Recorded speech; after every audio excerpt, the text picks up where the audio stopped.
Beyond Tonight? Beyond Tonight, if we don't do another regular call, um, because we do expect the blessing to come, we will take time off from doing a call, but we'll let you know on the website when our next call would be.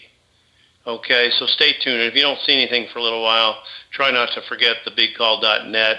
Check back in because Big Call University will still be in session, and we will have plenty of exciting subjects and interviews and podcasts to do in our future. And many of you would like to stay in touch with us post-blessing. And, we're going to be working on the humanitarian projects that we have in common, like the Veterans Retreat Network, like the Pastoral Retreat Network, like the Rebuild America project, which is a huge plan for the United States. And then we have additional plans for other parts of the world as well. We've got plans for community gardens. We've got plans for aquaponics.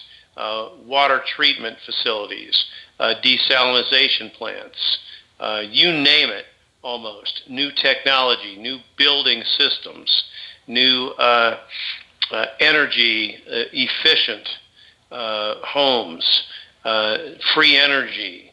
And then Bob, of course, will lead us in terms of the healing that is coming in terms of medicine and new technologies in that as well, and just in terms of his aspect of it, which is fascinating in and of itself. We're looking forward to it.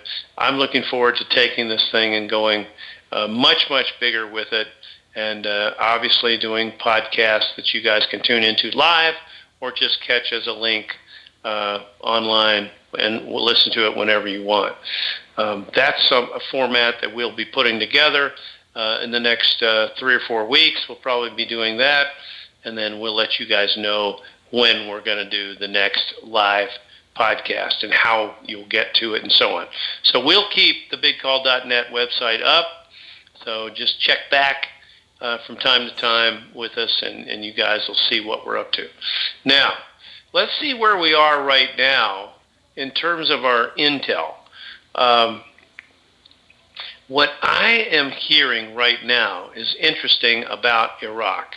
We said on Tuesday's call that everything is completed from what we can tell as far as Iraq is concerned. We know, for example, that the lower denominations have been available for a few days now from the ATM machines throughout Iraq. We know their banking systems are up and their banks are functioning all over the country. We know the little fields, the coins, are available as well in the banks.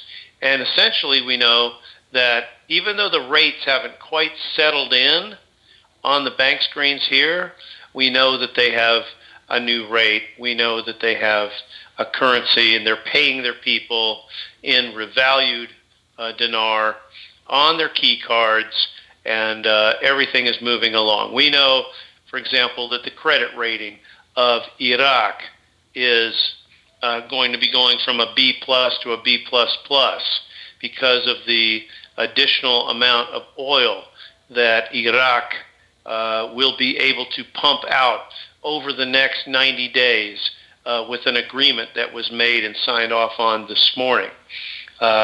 We plan for them to stay, obviously they're going to be able to sell the oil at market prices, but they're not limited now by OPEC with this agreement for 90 days. They've got sort of an open season to be able to just pump until the cows come home, so to speak, and just get all the revenue enhancement that they can, increase their liquidity for their banks.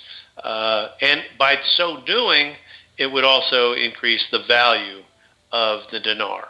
So all of that's very positive. I heard this afternoon about word that the Peshmerga, the Kurdistan fighting forces, their sort of elite fighting forces in Kurdistan, have been given credit for removing the last of ISIS from Mosul and Western Mosul and all of that. Even though that's been done for a while, it seems like now finally it's making mainstream news. And the timing of this is such that this type of an announcement could be made in Iraq, even in the United States, just prior to the start of Ramadan, which my understanding starts around midnight tomorrow night. Okay, that would be midnight, I would think, in Iraq we're talking about.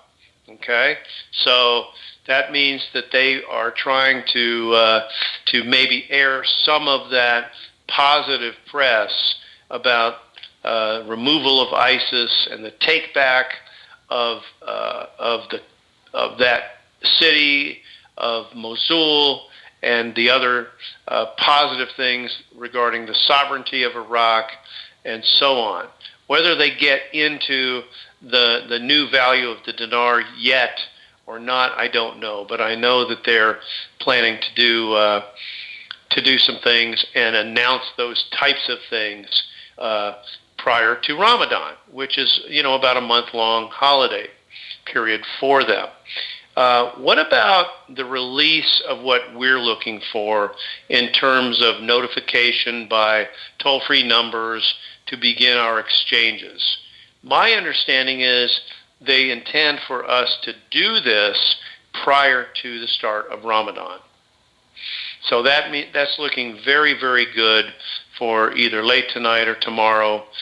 Certainly, I think that what I'm hearing is very positive for the timing of this blessing to occur prior to their holiday of Ramadan.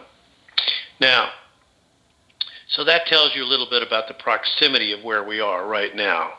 In terms of what other things that we're hearing right now, we are hearing that there's a nice, even higher base rate for the Zimbabwe dollar on the screens, and that's very encouraging. We know that the Zim and the dinar are still blinking on the front screens until they settle in with whatever rates they're going to be stable in right now. That'll probably continue for a little while longer, but not too much longer, I don't think. So the rest of the rates are there for the bankers that have the codes to see them on the front screens and on the back screens as well. So that's a very positive thing for us. As far as activity in our country, what's going on in the western portion of the country is still very, very positive. A lot of things moving through. People are doing what they have been requested to do in putting this process forward. It is sort of on autopilot still. Even the release of the toll-free number to yours truly is on autopilot, and I look forward to the receipt of that. Now, the next thing is that the redemption centers, under the direction of HSBC in coordination with Wells Fargo, there are more than we had before.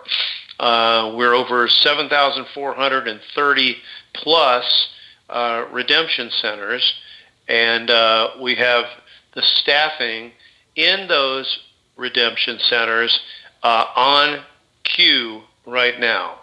And you guys know that to be in the queue or on queue means you're in line. It means you're ready. You're set to begin. And that's the status that we're in right now in over 7,430 redemption centers, managed and coordinated by HSBC.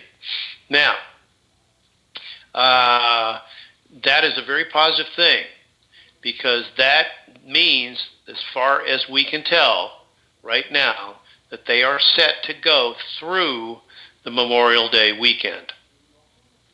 That means they're set to go and begin doing these exchanges, I believe, right away through the weekend. Now, We'll find out, obviously, when I am honored to receive that toll-free number and be able to put it out according to the directions that I'm given.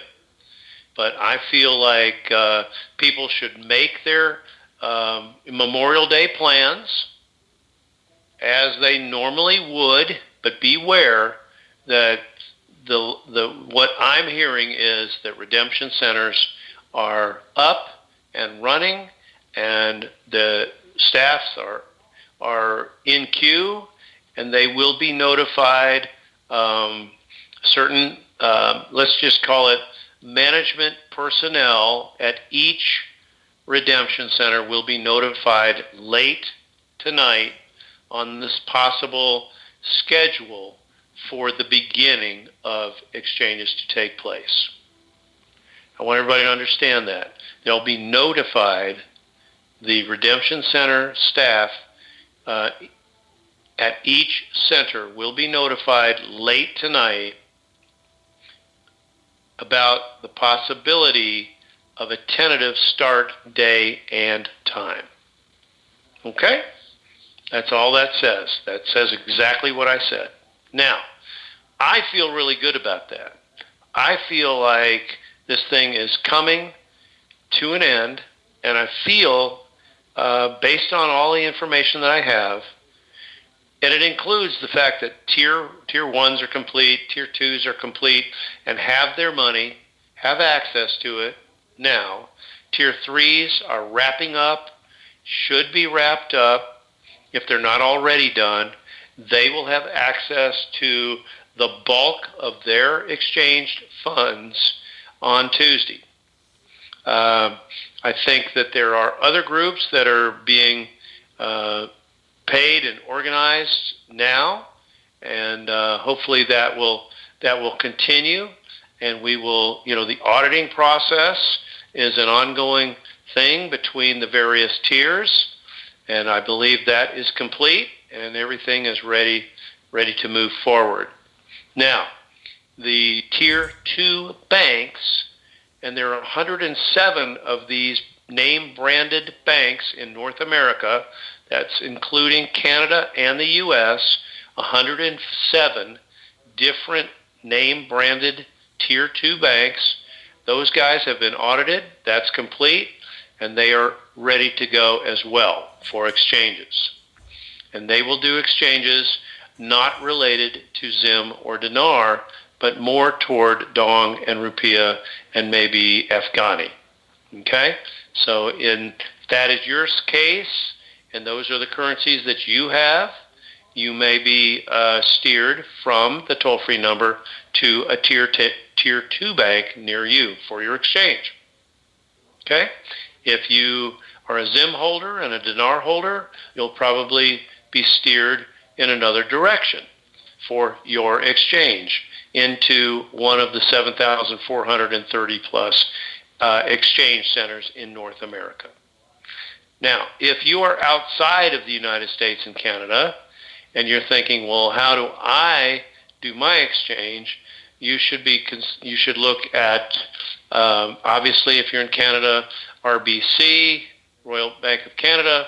You should look at Scotiabank. Also, Scotia, I believe, is in the Caribbean. And then you also would consider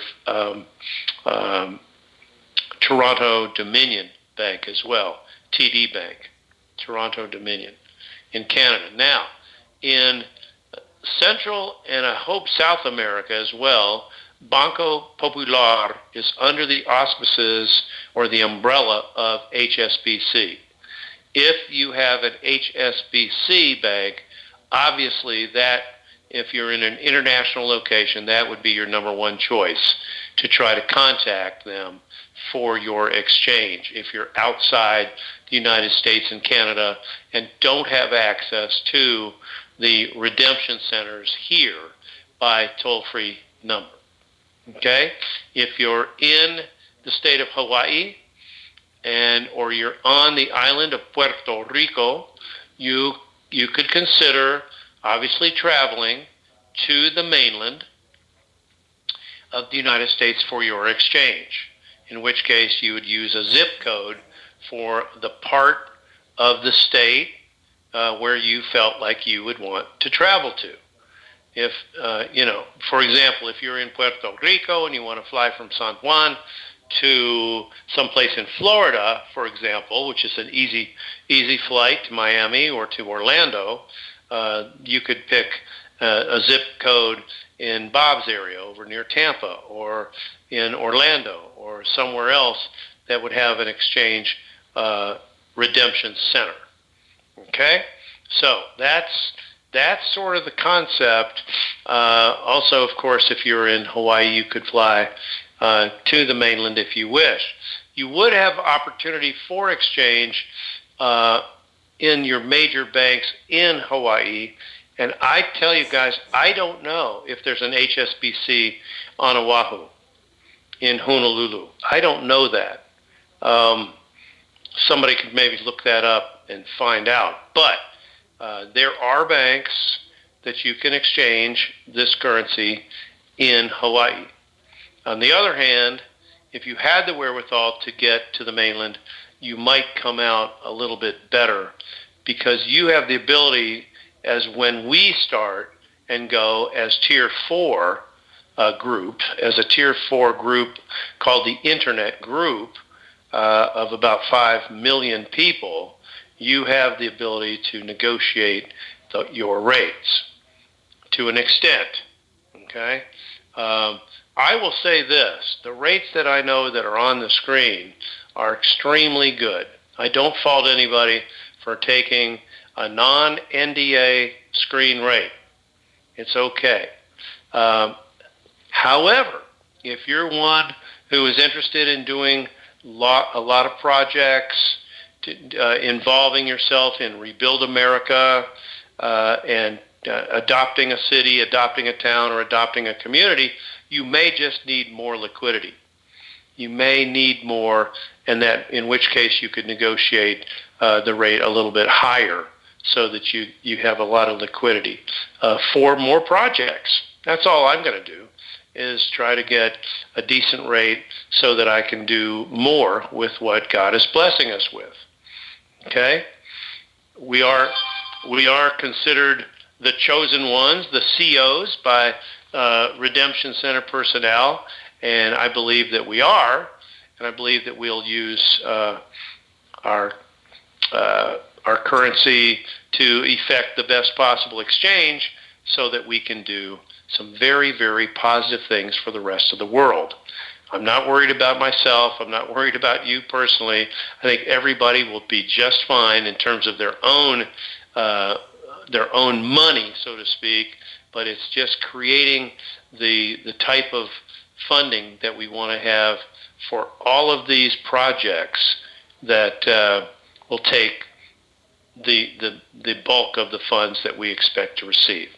So I think really what I'm looking at is very, very positive right now for us, and I'm excited about where we are. I'm excited about starting. I mean, we've already had people, guys, and I know you've wanted to talk about this, and we haven't done it in a long, long time, but we're going to try to create a way. Some people will want to help the veterans through the Veterans Retreat Network. We'll create a way to receive donations. I didn't really want to do that. I've got enough funding to do it myself, and I really didn't want to do it, but we've been told by other people that they plan to give, X number of dollars as soon as we have our 501c3 ready. So I'm going to be trying to coordinate that and make that doable, in some way, somehow, as soon as I can. All right? Now, just keep in mind, we do have big plans for not only our veterans, in terms of being the largest employer of veterans in the country, but we also want to train the vets. We want to help them with the PTSD counseling. We want to do construction projects with them. And to some extent, we'll use them also as mentors. I hope they can be part of our mentor project, especially in the inner city, especially in working with Rebuild America. We're going to try to create not only a mentorship program, but also an apprenticeship program with Rebuild America.